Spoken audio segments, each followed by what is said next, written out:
Well, good morning, good afternoon, or to those of you here sweltering under the summer sun in the UK, good evening. Now, I've made a big mistake. I've left another speaker on the stream in the other room, so I will be back in a second.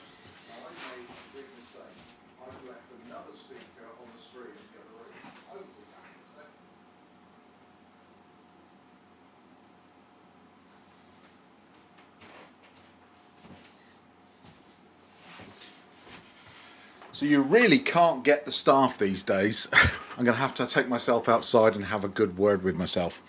So welcome to the June Q&A.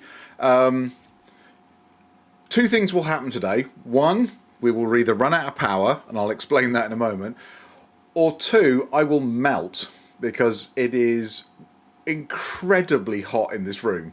So we'll see which happens first. Now, for those that were here last month, you'll know that I like to do things a little differently. So I actually have a EcoFlow battery connected up to this stream. So everything in this studio, lights, computers, cameras, everything is running off of this battery.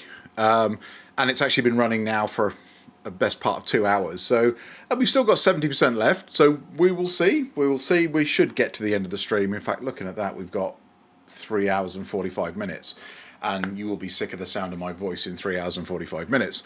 So the plan for today, we will go for approximately 1 hour. Maybe a little longer, maybe a little shorter. That is completely up to you guys if you have questions. What we'll do to start with is I've got some questions that were submitted in advance. So if you have questions, pop them in the comments, in the chat. I can already see Al's put one in, he says, I have a question.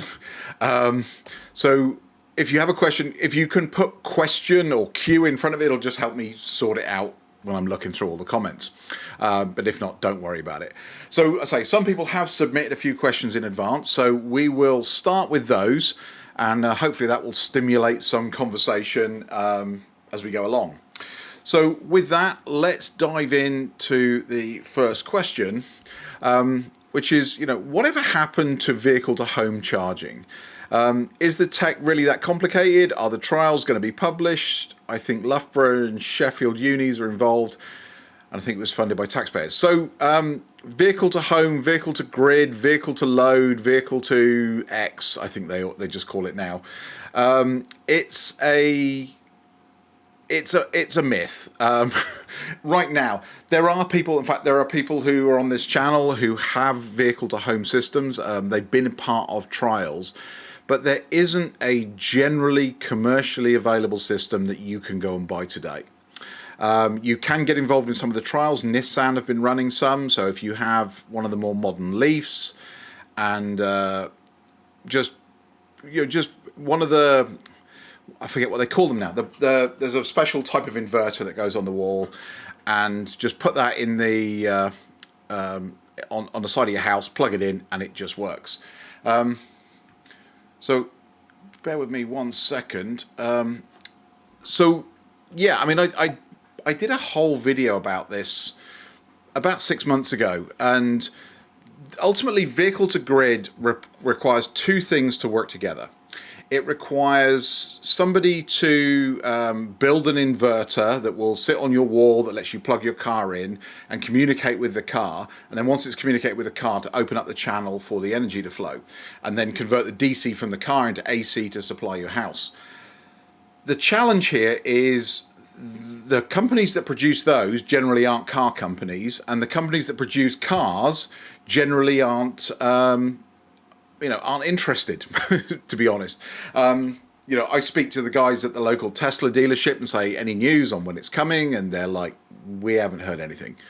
And if you think about it from the car manufacturer's point of view, is if they're going to launch this, they're going to want to own this thing end to end. Because what they don't want is a third-party system that could potentially damage the battery in your car. Then you turn up at the car dealership and say, hey, my car's broken, fix my battery. So I think there's going to be a lot of a lot of to and fro, and you're going to see some partnerships. You're going to see, you know, Nissan will say, hey, we'll work with these particular cars. But I think as a general, when is vehicle to load or vehicle to grid coming, the answer is probably still quite a few years away. Okay. The next question was one that was very dear to my own heart. So for those of you that know, I have a secondary solar system that sits on my fence. It uses the EcoFlow power stream, which after everyone was asking me questions about last week, EcoFlow went and end of lifed, so you can't get it anymore. They have a new system called EcoFlow Stream, just to confuse everybody. We can talk more about that in a minute. But one of the questions that came up was, are these kind of plug-in systems, now in Europe they're generally called balcony systems, I think because, you know, well, even more in the UK now, but generally a lot of people live in apartments in Germany and in France and places where they can't put solar on the roof, so these are designed to hang on the side of your balcony.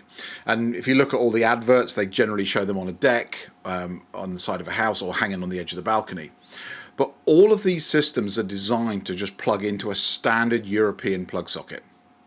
Now, these are not high power systems by any stretch of the imagination. I think the Anchor system is about 1200 watts. The EcoFlow, the new one, the Stream, I believe can get up to kind of similar things. So running that amount of energy through a standard plug socket is not a problem. Not even for a UK plug socket, which, you know, UK plug sockets, for those that don't know, are rated at about 13 amps. A European plug socket's rated at 16 amps. So none of these systems would overload your plug socket or the wiring that will be behind it. If it's all up to modern regulations, then you shouldn't have a problem. But the regulations say you are not allowed to do it. Now, I'm going to play you a 30-second clip from a video recently. This was the guys at Artisan Electrics were at a show in Munich looking at the new Anchor system. This balcony solar system is not approved in the UK. This is the Anchor Solix SolarBank 3 E2700 Pro, and it's all about powering your home or apartment from balcony solar panels. This was the world's #1 balcony solar system by market share in 2024. They're selling quite a lot of them, just not here in the UK. 16 kilowatts on a single unit, or up to 64 kilowatt hours with 4 units in parallel. In the UK, currently balcony solar is not permitted. Is Anchor doing anything to help push regulation for balcony solar in the UK? Maybe in 1 year or 2 years, more countries in Europe can agree and can approve this kind of plan. So, yeah, I mean, they say it is not allowed in the UK. It does not comply with the current UK regulations. And because of that, it's therefore not allowed under the G98, G99 approvals process. So in theory, if you have one of these systems, even if it's not plugged directly into a plug socket, you know, it goes in through a fixed spur into your consumer unit, then it's still not allowed and you wouldn't get approvals for that. Now, as I've been very clear, I have one of these. It has worked perfectly. I ran a whole trial it's just come up on its first year. I actually ran it for a bit before that as well. It has had no problems. I've had no issues whatsoever with this unit. Now, when I first installed it, and EcoFlow was selling these in the UK as a product you could buy, it plugged into a standard 13 amp plug socket, and that was how I ran it. Then they sent me a kind of an urgent note and a box, and they said, please stop using the plug socket and have an electrician wire this. So it was just another cable, wire it directly into a fuse spur. And I had all the intentions in the world of doing that, but I never did. Now, so therefore, strictly, I'm not in compliance with the regulations. It works. I have no issues with it. And I don't export energy from that inverter, so it's not too much of an issue. Now, I'm sure somebody will jump in the comments and tell me that I've committed a heinous crime and need to turn it off immediately. It works fine for me. I have no issues with it in my house whatsoever. Now, should you be installing them? Probably not. Do they work? Absolutely. And I think this is one of those cases where the regulations in mainland Europe are a bit ahead, and our outdated regulations need to catch up, because it works perfectly. So yeah, balcony solar gets a big thumbs up from me, and especially when you look at modern builds. Certainly around the Cambridge area, there's a lot of new housing developments. There's a new town being built called Northstowe, and there's an awful lot of people in apartments. Sometimes, you know, 2-floor apartments, but they're still in a block where they don't own the roof. And a lot of these new townhouses that have been built are very tall and skinny, again with funky roofs that you couldn't put solar panels on. So these become a real viable option for these people, but not allowed. So this one came up today and is dear to my heart, and I will I'm gonna have a bit of a moan. So have you seen any issues with Myenergi lately? So for those of you that that are not familiar with Myenergi make the Zappi product, the Zappi car charger. They make the Eddy, which is the hot water solar diverter, and they also now make a battery stack called Libby. And I really like it. It's their app is incredibly simple. It's incredibly responsive. It shows where the power's flowing. It shows when I'm diverting energy to my car or to my hot water. And I've had it for a few years now, and I've had no issues with it whatsoever. And then a couple of days ago, this showed up in my app. Now, you can see there the solar is sending energy in and we're exporting to the grid. The house is at the top. The Eddy's turned off because we don't use it because we've got the heat pump. Then I've got the Tesla and the Leaf. But there's a third Zappi, and I don't have a third Zappi. It just appeared on my account. And it started moaning and saying there are 2 what's called V-hubs, and I need to delete one of them. No problem, says I, off to the web interface, because there's a lot of things you can't do in the app. And I went to delete the thing, and I deleted it, and it said it might take 48 hours to disappear off your account. Problem solved. Well, so I thought. So 48 hours later, the Zappi hadn't disappeared, and a Libby appeared as well. Now, if Myenergi want to give me a Libby, I will happily accept it. But having a Libby and a ghost Zappi suddenly appear on my account led me to think, okay, there's something more serious going on here. So I looked on the Myenergi website. There was nothing about this. Nobody reporting this kind of thing. There is an ongoing issue with lots of people with Zappis called, I think it's called the NMC issue. The network module for communications or something. But you'll know if you've got this. If you look on your Zappi screen, it looks like there's code rolling up the screen. But this is not that. This is something else. So I opened a ticket. In fact, I've opened multiple tickets with Myenergi and got 0 response from them. And I opened another one today. The first one, they took my my ticket and they sent it to Myenergi Ireland, who ignored me as well. So again, no response from Myenergi Ireland. I opened another ticket with Myenergi in the UK, and I still haven't had any response from that. So if anybody knows anybody at Myenergi who could put a size 11 boot under their backside on my behalf, I would be very grateful. But this is the kind of thing that, you know, this is leaving aside my problems with it.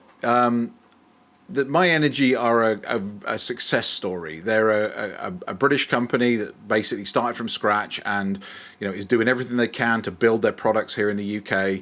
And I think that should be celebrated and supported.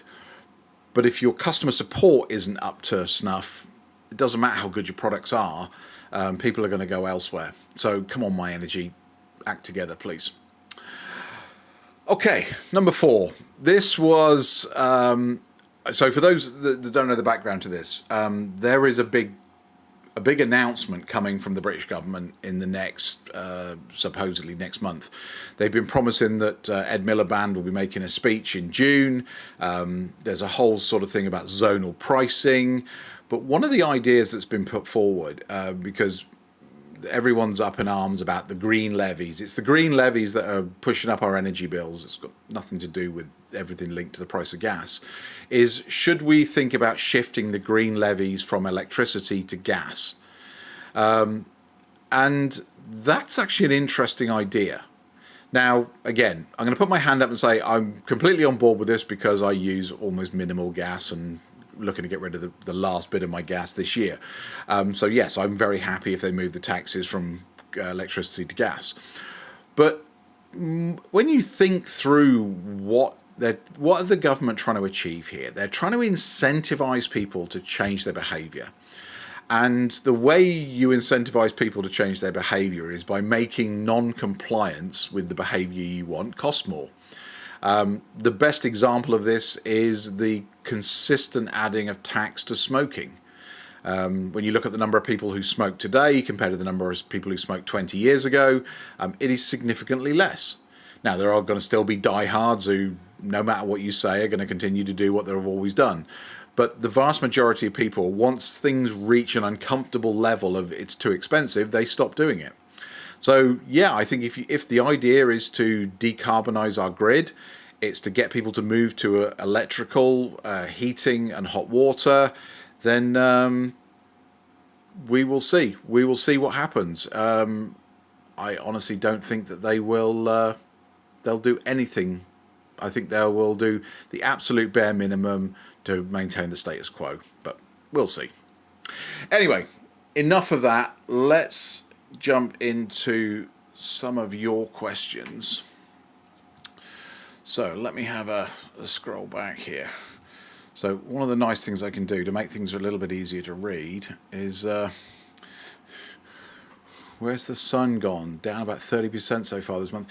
Yeah, so March, April and May have been absolutely stunning. The first few weeks of June were pretty miserable and cloudy. Not cold, not thing, but just grey and overcast. So yeah, I think numbers are going to be down.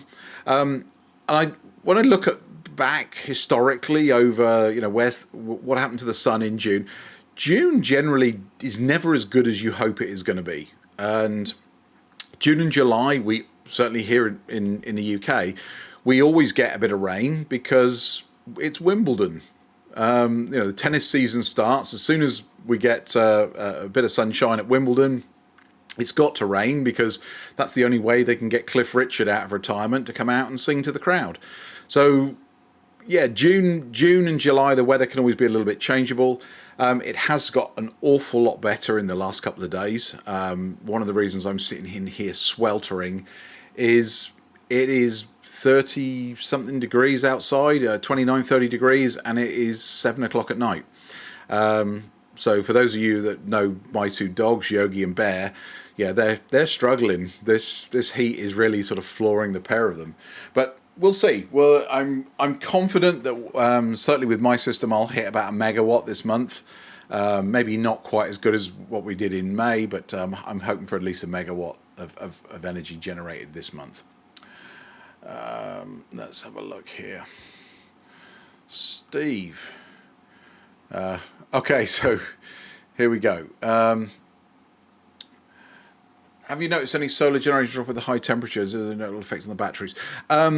So yeah, so for those that don't know, certainly silicon-based PV panels, which is 99% of them that are out there, when you get into extreme temperatures, their performance starts to drop off.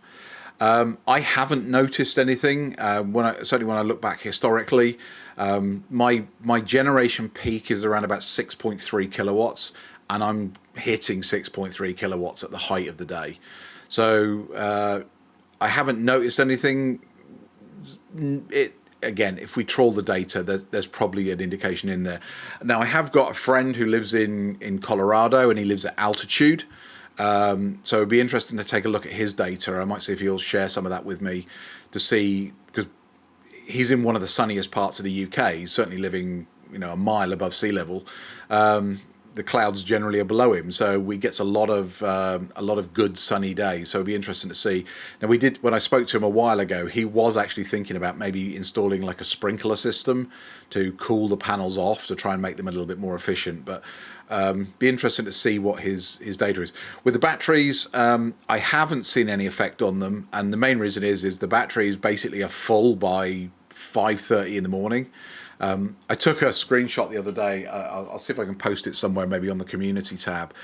My batteries were full at 5:30 in the morning, and I was exporting 1.3 kilowatts from the solar panels from the north-facing array, because the sun had been up for 2 hours by that point. Yeah, which was pretty amazing. Yeah, so actually, so one of the things that I've heard from people who have microinverters underneath their panels is they do see a drop off when it is boiling hot, because the sun, the heat gets trapped between the panel and the roof, and then the microinverters, obviously they're converting DC into AC, so they might see some issues there. Okay, let's just a quick, there's the Myenergi update a few weeks back, transferred up there more. Yeah, so Myenergi are on a bit of a roller coaster at the moment. For those that don't know the history of this, they put out a notice a good few months ago now, saying they were not accepting new customers. And then it kind of went quiet and nothing really changed. There were a couple of court cases. A company that they were owed money tried to have them wound up in the High Court, and that got settled. Tomato paid their bills. But then about 2 weeks ago, the HMRC, His Majesty's Revenue and Customs, or for those in the US, the IRS equivalent, filed a court case to have Myenergi wound up for non-payment of bills to HMRC. Now, as everybody in the UK knows, the one person you don't ever get away with not paying is HMRC. So they submitted a winding up order. While that was being processed, the CEO of Tomato put out a post on Facebook saying that their bill to HMRC had been paid. It'll probably take another week before the paperwork catches up, but that case should go away. But yeah, a lot of people are worried that they'll get stuck. If Tomato goes under, then you get put onto something called the supplier of last resort. You get transferred to another company, and that other company, you'll have no say in who it is, and it might take a few weeks in some cases, or in some cases a few months before you can get transferred off. So it's not a great idea to be in that situation, especially if you're reliant upon the cheaper rate energy, because you could get put onto a standard tariff. So, Mark, I'm glad it worked out for you. I mean, one of the great things about being able to switch suppliers easily, certainly here in the UK, is if tomatoes sort themselves out and they come back, which I actually really hope they do, because having smaller companies who can be a little bit more dynamic than some of the bigger companies force the bigger companies to constantly reevaluate, are they being competitive in the market? And Tomato certainly did that. So hopefully they'll get their stuff sorted out, and then again, you can always switch back if that's what you want to do.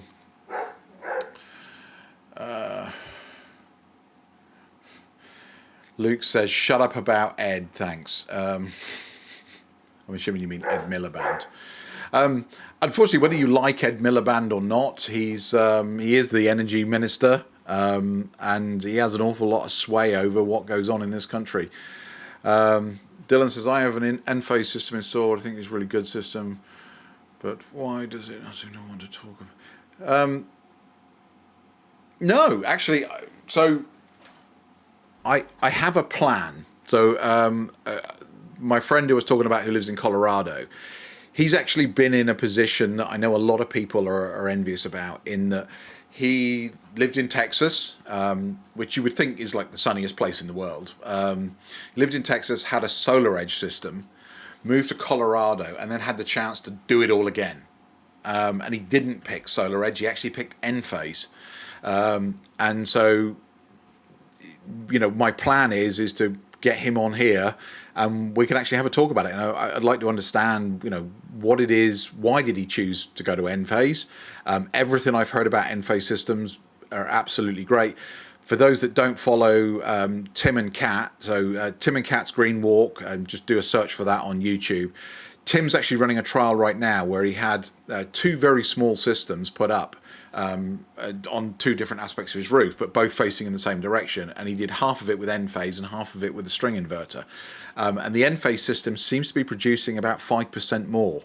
So yeah, I don't think you picked a bad one. I think Enphase is just still a little bit new, and because it's a different concept from the string inverters that most people are familiar with, a lot of people don't talk about it so much. But yeah, I'll definitely try and get Simon on to talk about why he chose Enphase over what he already knew with SolarEdge and what the results have been. So when we checked the other day, you know, I thought Austin, Texas has got to be one of the sunniest places in America. It turns out it's not. It's Colorado, a town in Colorado that is, you know, a mile above sea level. So we will see what we can do to learn more about Enphase.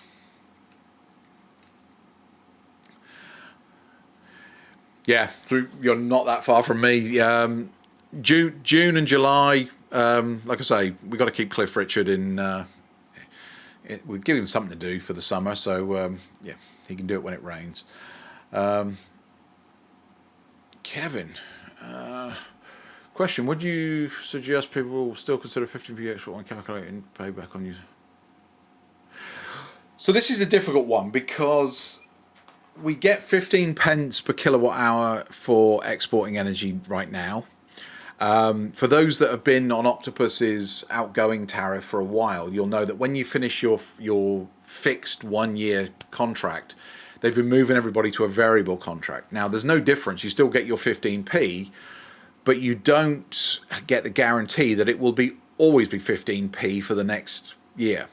Now, they say we will let you know in plenty of time, but what's plenty? Is that 3 months, 6 months, 2 weeks? We don't know. So I think if you're installing a brand new system today and your calculations as to what it's going to pay back are based purely on the export tariff, I wouldn't be calculating at 15p. Now, I always think there's going to be an export tariff. Now, you could make the argument that there's so much solar being pumped into the grid that the energy companies don't want it.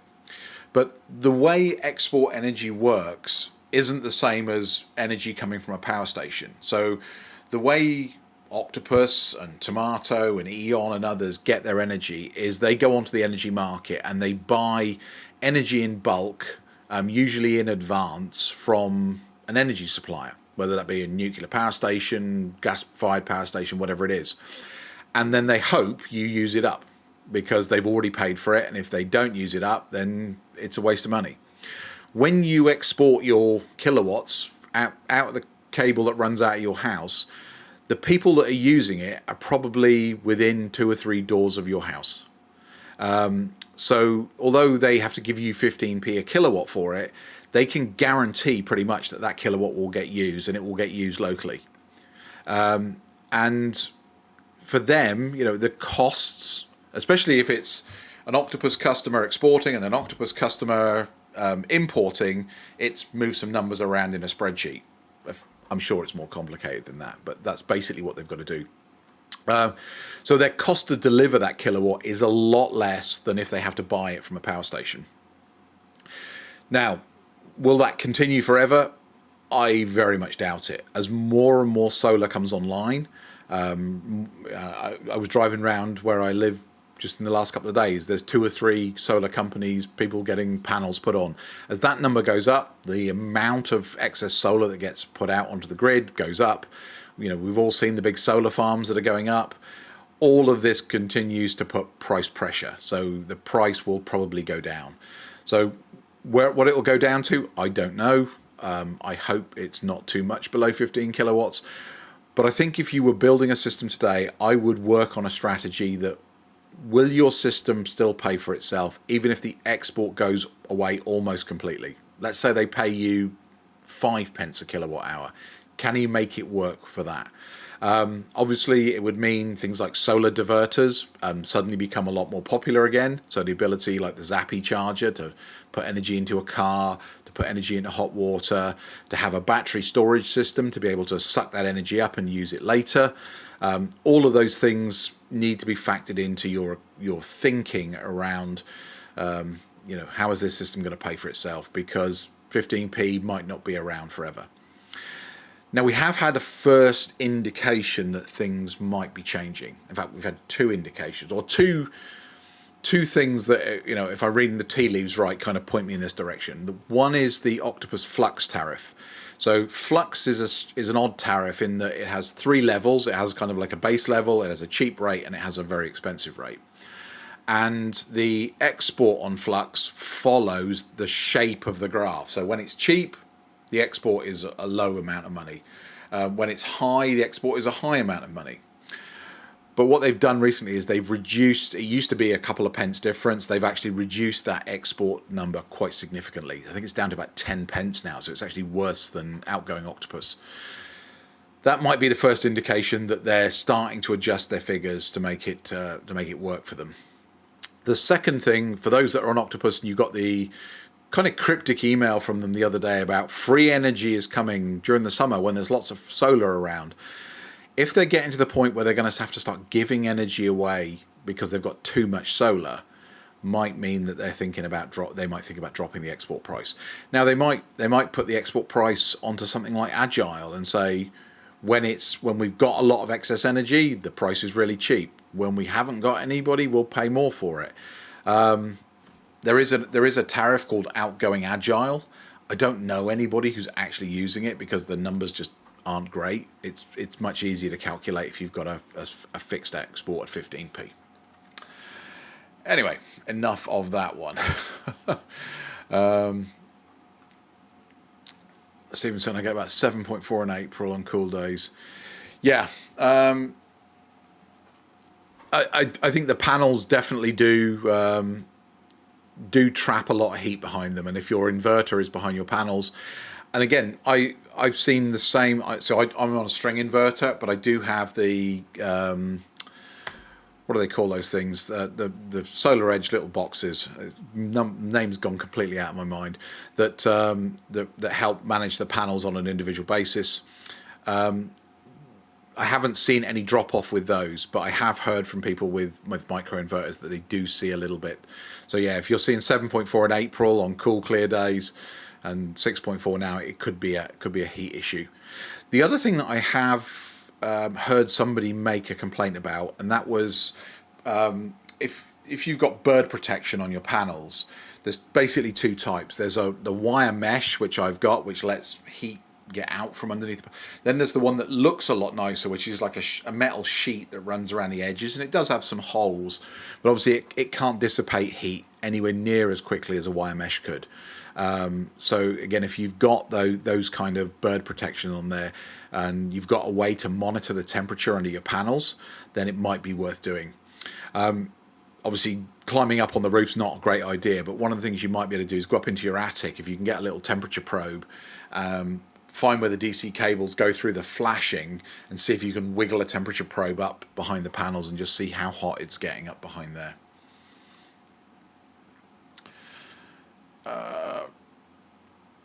God, you guys are filling these up quicker than I can. Have you looked at Fogstar batteries? So I have. So for those of you that know, I have a battery problem, and that brings up a question which I would want to ask you guys in a minute about more batteries. I have looked at them. I just don't have a way to get them installed right now. I was looking at installing a set of batteries, and Fogstar at a cost per kilowatt do seem very good. I don't know anyone who's run them for a long time to see what their sort of use over a couple of years is, but yeah, as a cost per kilowatt, they're hard to beat. Let me take a detour here. We'll come back to this in a second. So, as some of you know, this channel's been running for about 6 or 7 months now, and I'm having the time of my life doing this. I'm really enjoying it, and I'm starting to get to the point now where I'm starting to get companies contact me about sponsorship. Now, I'm not just going to accept products to review. That's not me. If I don't use or I don't get heavy use out of a product that I can actually say, yes, this is good, no, this is bad, I'm not interested in just doing product reviews for the sake of somebody sending me something for free. Now, I've had a number of battery companies get in touch recently, but they are all generally in what I would call the RV battery space. So these are everything from the sort of size of what you think of as a standard car battery up to batteries that are like a standard car battery, but this sort of size and have about 5 kilowatts of storage in them. Is this something that you guys would be interested in seeing? I've actually pinged a couple of the companies back. What I'm thinking of doing is taking one of these batteries, hooking it up to the fence-mounted solar system, and then using that a solar controller to charge those batteries, and then taking that power from those batteries and feeding it into the EcoFlow system that I've got, and just seeing if it's a way of using these batteries as like a much cheaper extension to the EcoFlow batteries, because the EcoFlow batteries are crazy money for what they are. They are very good, but I'd love to find a way to extend those batteries. I also pinged a couple of the companies and said, how would you feel if we worked together? And then I gave the batteries away at the end of it to you guys. So I'm open to that. If people are interested in seeing how these kind of batteries would work, they are significantly cheaper than most of the batteries, but they take a bit more sort of DIY knowledge to get them going. So my thought at the moment is to say yes to a couple of them, get a couple of them in, try them out, and then if they are reasonably good products, and once I've done my tests with them, find a new home for them. So if it's something that you guys are interested in, let me know, and we'll see if we can get a few of these companies to sort of join us. Okay, let's go back to wrong one. Let's go back to questions. Here we go. So Chris is saying, yeah, getting drop off in hot weather conditions are normal. Yeah, I suspect the temperature under those panels today was well north of 25 degrees. It was 29 in my garden where I measured it. And it seemed to get hotter after that. So I would imagine behind the panels, it's probably 40 something, high 40s, maybe even up to about 50 degrees. So a way of getting rid of that heat is probably a good thing, because your efficiency will drop off. I was watching a video of a lady who lives up in Svalbard. If you don't know where Svalbard is, go and look at a map of Norway and then go off the Norway coast for about an hour's flight and you'll find a group of islands. She lives all the way up there, and their solar panels get amazing efficiency in the 3 days a year that they get sunshine. But she said that because it's very cold but sunny, that the small amount of panels that they've got are incredibly efficient. Here we go. That's Chris's follow-up, the panels now. Yeah. So I think, yeah, if on the hot days, and I'm very conscious I'm saying that here in the UK, those 3 days a year that we all moan about how warm it is, and we all think about buying an air conditioning unit, and then 3 days later it's freezing cold and pouring with rain, and all those notions go away. But then, yeah, you're going to get less efficiency out of your panels, but hopefully not for too long. Stephen, I'm still not sure how I go. Intelligent Go import. So one thing you can't do that. So with Flux, you have to be on the Flux tariff for both import and export. Now there's two versions of Flux. There's standard Flux and intelligent Flux, just to confuse everybody. So intelligent Flux is where you basically give over control of your home batteries to Octopus, and then they make the decision when to import and export. Now they do have much higher export rates, so yeah, they'll probably be exporting from your batteries during the peak evening rates. Again, for those of you that don't follow Tim and Kat, Tim is a spreadsheet wizard, and he's actually got some tools on his website where you can actually go and punch in your numbers, and it'll show you what's the right tariff for you. I haven't seen him update them for a while, but I don't think any of the prices have changed that dramatically through that. But yeah, if you're going to be on Octopus Flux or Octopus Intelligent Flux, you have to be on it for both import and export. You can't just be half in and half out. So you can't be on Go for import and Flux for export.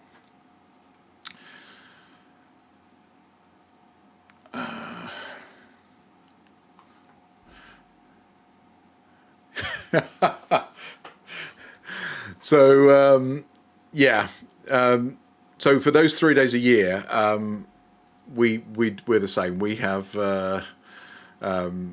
mobile air conditioning units, but there are days like today. So round the corner there, I don't think I've ever shown this on the channel. Let me see if I can pull it up on the iPad. I actually have an EcoFlow air conditioner. Let's see if, I don't know whether this will show. There you go. You can see it's running. It's pushing out air at 13.3 degrees. It's for some reason it's not showing the whole screen on my share here. It's a portable air conditioner. It has a battery, so you can charge it up and take it camping.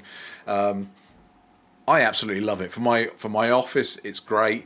Unfortunately, I was out all afternoon and I forgot to turn it on. So the temperature in here is starting to drop a little bit to make things. But for home offices, I think it's called the Wave. There's a new one, the Wave 3. If your office isn't too big, it's kind of good. Again, it's EcoFlow, so it's kind of expensive. But you do need to chuck a pipe out the window to get rid of all the hot air. If all you want is a dumb air conditioner, then go to B&Q. They're significantly cheaper than the EcoFlow one. I just like the EcoFlow one because it has a battery. It has a solar input. So if you stick a solar panel in the garden, you can run the cable in and you can run your air conditioning off of solar. It's a nice portable unit. So we actually bought it a couple of years ago for when we went on holiday. We could take it, shove it into the bedroom, cool the bedroom down before we went to sleep at night.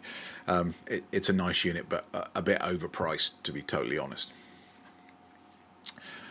But yeah, the other advantage is obviously on days like this when you're probably exporting a whole load of energy, having an air conditioning unit that is costing you nothing to run there's just a nice feeling about that. Optimizers, that was the word I was looking for, the thing that goes under the panel. My brain's fuddled, it's too warm, but thank you for that. Optimizers. Steve was like, everyone's saying optimizers. Oh yeah, there we go. So yeah, I mean, this is the challenge. Is air to water heat pumps are the ones you can get under the bus grant aren't allowed to do cooling. Now, air to water cooling isn't the most efficient, so you would think you run hot water through your radiator and it radiates heat out into the house. So if you swap that around and you ran chilled water through your radiators, surely it would radiate cold out into the house, but cold doesn't radiate. So it actually is a very inefficient way to cool your house, is to try and use radiators to do that. You could put an air-to-air, basically an aircon system in alongside it, but then you'd end up with 2 heat pumps, and I think right now you still need planning permission for 2, but that's supposedly about to change. You could just, if you don't have an air to water heat pump, you could just put an air to air in, but then if you've already got radiators, you have to pull all the radiators out, you have to put the mini split units in. It's a faff because British houses were never built or designed for central air. My friend, again, that used to live in Texas, his house had ducting in the walls that brought all the air conditioning, all into all the rooms without having to have mini split units sitting on the wall. This office that I'm in, or the office around there, and I've got this little studio piece. This is at the bottom of my garden. It's quite a well insulated wooden structure, obviously to be in here in the winter. But yeah, I'm actually seriously considering, could I put a mini split here to cool this down, because it's becoming a bit uncomfortable this time of the year. Chris is saying, I run Fogstar 15 kilowatt DIY batteries and a Victron Quattro. That's pretty impressive. So again, Fogstars are kind of a new brand to me, but they are definitely making an impression, because they are pretty much the lowest price per kilowatt when it comes to battery storage right now. And again, if you've got a Victron system, apparently they work really well together. I do need to learn more about Victron.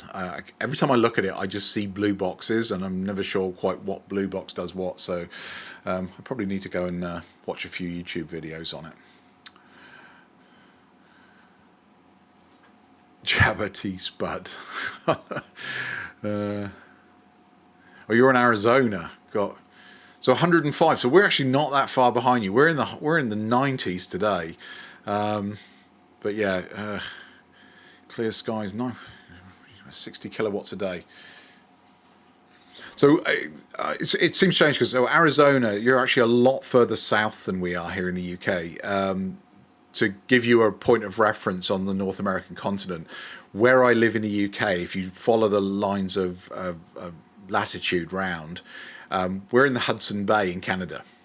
So the only thing that's stopping us becoming a freezing country like Canada is the Gulf Stream. So if that ever stops, we're in trouble. But yeah, so we get really, really early sun in the summer. Like I say, the sun comes up where I am at 4:30ish in the morning, and it will still be, my solar system was generating last night at 9:45 p.m. So 4:30 in the morning till 9:45 at night, which is pretty impressive. But yeah, you're further south, but yeah, you're going to get a lot more sort of direct sun onto those panels. So yeah, 60 kilowatts a day. So you're exporting you're consuming about 11 of that, and I'm assuming you're exporting that to the rest of the grid. Do you have a good sort of export tariff there? I know in the US it's more regionalized. Different parts of the country they get different rates, and in some places they just don't get an export tariff. The price is the price. You buy energy from us, and if you give it back to us for free, then that's on you.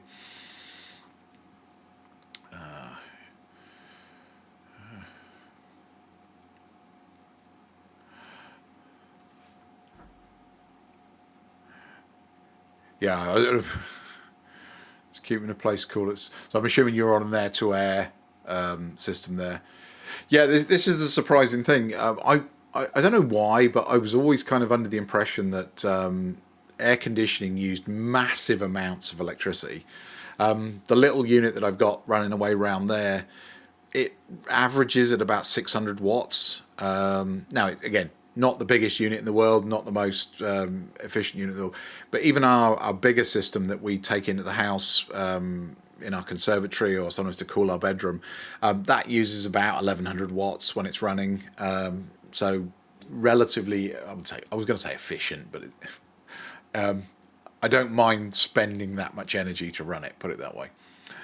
Alan's saying yes, the DIY batteries, Fogstar are good. 250.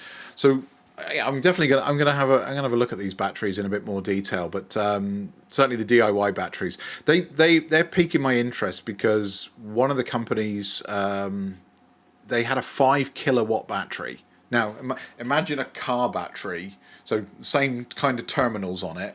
Apparently it has Wi-Fi on board. I'm not quite sure. I'm assuming to check the levels of them, but these are lithium-ion batteries. These are not wet cell batteries.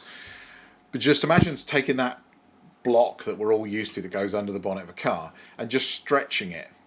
And they do a 5 kilowatt version that, yeah, I think I could definitely do something with it.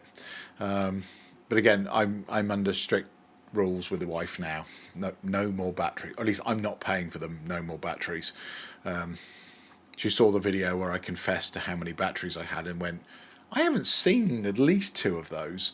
So yeah, I'm in a bit of trouble. Just had our EPC survey run today for our heat pumps. Get C rating and a D after the heat pump. Why would you get a worse rating after a heat pump install? That's bizarre. I'd love to know why that would be the case. I can't think of any reason why you would go down, but at the end of the day, it doesn't matter. So your EPC, once you get that rating, is good for 10 years. You're not under any obligations to redo it for anything. So yeah, if you get a C, actually you don't, from what I understand, you don't actually need the EPC rating anymore for a heat pump. I think that was a requirement that was dropped. Or is planned to be dropped. Maybe they haven't actually got round to it yet. Stevenson, I'd like to try out water cooling with underfloor heating. So a friend of mine has this. So he has 2 dogs not dissimilar to mine. So our dogs you've seen them in the videos. They're as mad as a box of frogs. Two very, very big 50+ kilo dogs with 3 triple layer coat, and they're black, or mostly black coloured. So you can imagine days like this aren't great for them. But our conservatory, we have a concrete floor underneath, and we tiled the floor, and it stays cold pretty much all day. Now, we spent a fortune on beds for those dogs, and we've tried lots of different types of beds to try and get them to sleep on something comfortable, and they just sleep on the concrete floor, on the tile floor, because it's nice and cool. So having underfloor cooling, if it works, to chill them down a little bit more, my dogs would love that. Yeah, it'd be interesting to see how it works. Now, the disadvantage of underfloor cooling, I think, is, as I said earlier, cold doesn't radiate. So with a heated underfloor, the idea is that you heat the floor. It's nice to walk on when you're walking around bare feet, but the heat rises. So the heat radiates from the floor and rises up into the building. Cold sits on the floor. Cold air sinks. So if you've chilling the floor, that cooling will stay down at floor level. So you might have nice cool ankles. It might be nice on your feet when you're walking around, but I don't think the cold air, unless you've got a completely overspec'd system that is producing so much cold that it's like a refrigerator, I'm not sure that would work. Yeah, I've been in plenty of Spanish houses that have tile floors. I've never been in one that has underfloor cooling. But yeah, I'm not sure if that would be as effective as you would hope. Let's have a look. Oh, hang on. So Rob, continuing on Rob's EPC. So you'd be better off getting a new. The EPC guy said you'd be better off getting a new gas boiler. I don't know.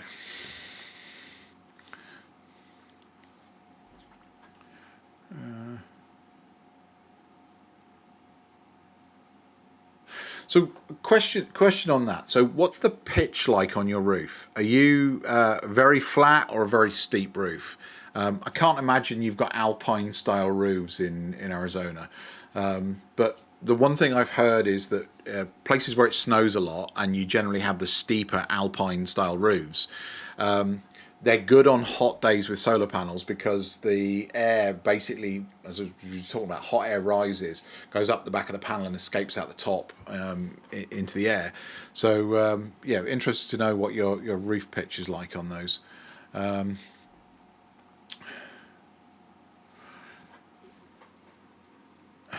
Every time I see you, Dylan Thomas, I have flashbacks to school and having to read Under Milkwood. I'm sure you've had this your whole life. Includes 2 batteries. Yeah. So this is where flux really makes sense. So if you don't have an EV and you need that cheap 7 pence per kilowatt or 6.5 if you're on Eon or whatever it is, 6.7, and you've got a battery, being on flux is really good, especially at that point you might even want to consider intelligent flux because you get a bit more money if you let them control it. But what it's supposed to do is, certainly on intelligent flux, is look at your usage pattern and say, just as you've said there, you know, you've got 12 kilowatts of batteries, or you've got 12 kilowatt hours, okay, 2 batteries, you only use about 2.5 of that. So all that energy that's sitting in your batteries, having the energy company be able to go, right, we need that energy now, and start exporting it and paying you a premium for it. Yeah, if I didn't have an EV, I'd be doing that.